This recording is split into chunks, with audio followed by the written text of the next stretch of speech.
ndawonye nokuqaqelana ukunxiba isifonyo nokuzifafazela ngesibulali zintsholongwane kusekuphela kwendlela yokuzikhusela kugilikanqu wentsholongwane yobhubhane we-Corona.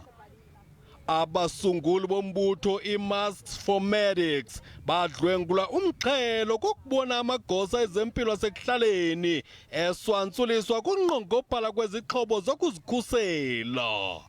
Our base has been to help individual healthcare workers.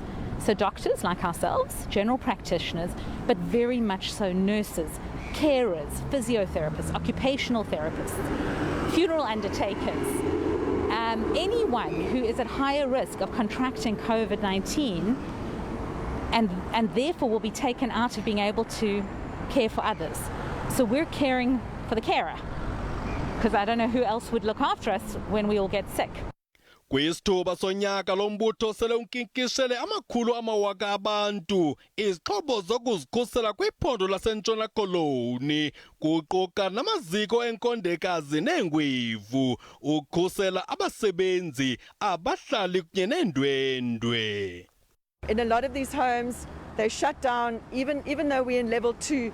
If you go out and go to a doctor's appointment, you come back, you've been out of the home, you're in your room for 10 days. Now, you can imagine how that affects you mentally. So we have to keep these carers who are the smiley faces, the happy people, and the people that bring them their day-to-day sort of happiness and joy, where the families and their friends just can't do that for them at this stage. Ukuthukuza komsinga wesithathu bangele ukuba bahlabele mgama ngokonyusa ingxowa-mali yokuphosa esivivaneni nangakumbi.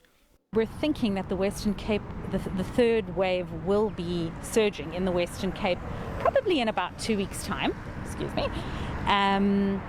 So we really need to get our fundraising in as soon as we can. Iminikelo ingathunyelwa kwiphulo iBank eBuddy. Noxa kusatyalaliswa umgomo kodwa abahlali basakhuthazwa ukuba banxibe isifonyo bafafaze isibulali ntsholongwane bathi gqolo uqaqelana ngelokutheza amandla ulomvila lwentsholongwane iCorona.